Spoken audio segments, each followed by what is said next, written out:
Hello, my name is Ayub Godbless, aka Kijana Makini. 29 March 2020, we have our major event with my team, and the event is concerning about Okoa Maisha-Save the Green Life tour. It's all about reconnecting people, picnicking, having fun, and also hiking to enjoy the beautiful of nature. And stay with us, and let's see how these things happen.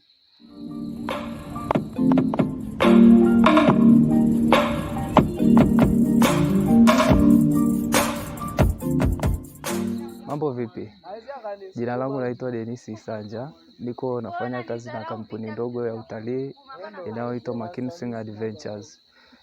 Sisi kama Maisha-Save Adventures ni kampuni ambayo inajihusisha na masuala ya utalii wa ndani, ambao tunafanya utalii ambao unaitwa ecotourism. Kwamba utalii wa ndani unaohusisha utunzaji wa mazingira.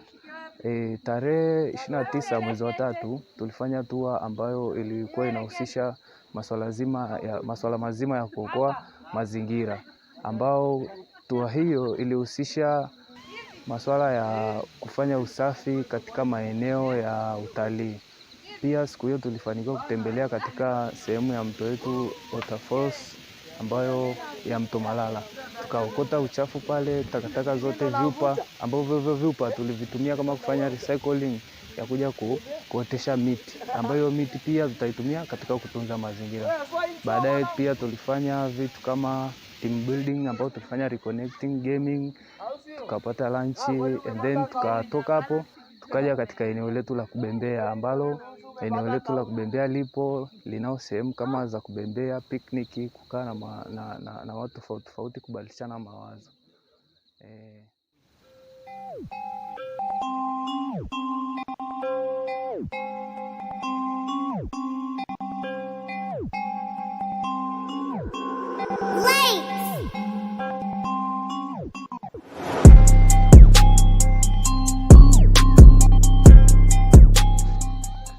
Nimejisikia vizuri, nilienjoy kufanya usafi kule, kupanda milimani, pia kuotesha miti.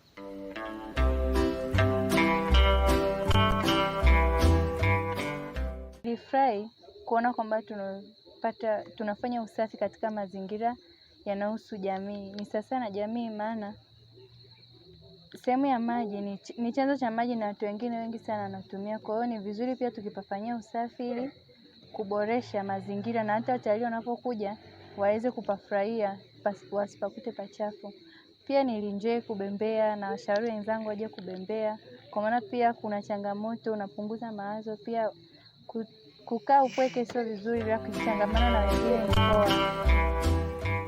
Napenda kuhamasisha ndugu zangu mliopo majumbani, sehemu yoyote, kwamba msisite kufanya utalii wa ndani kama sisi tulivyofanya, kwa sababu tunajifunza vitu vingi sana.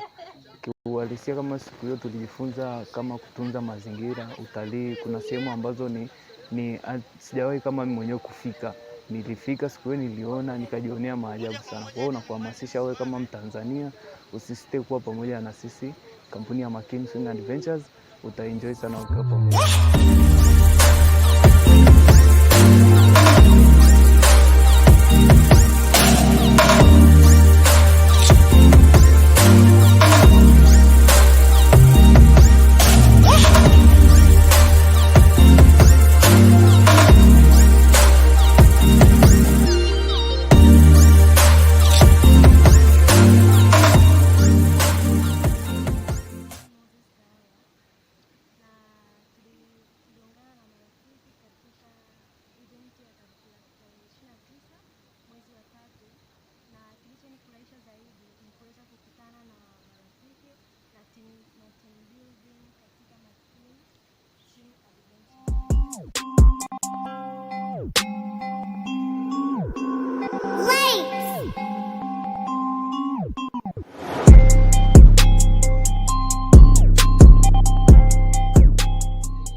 Kupitia event yetu ungana na sisi kuhamasisha utalii ndani ya nchi yetu kupitia hashtag yetu ya tembea na mimi Tanzania.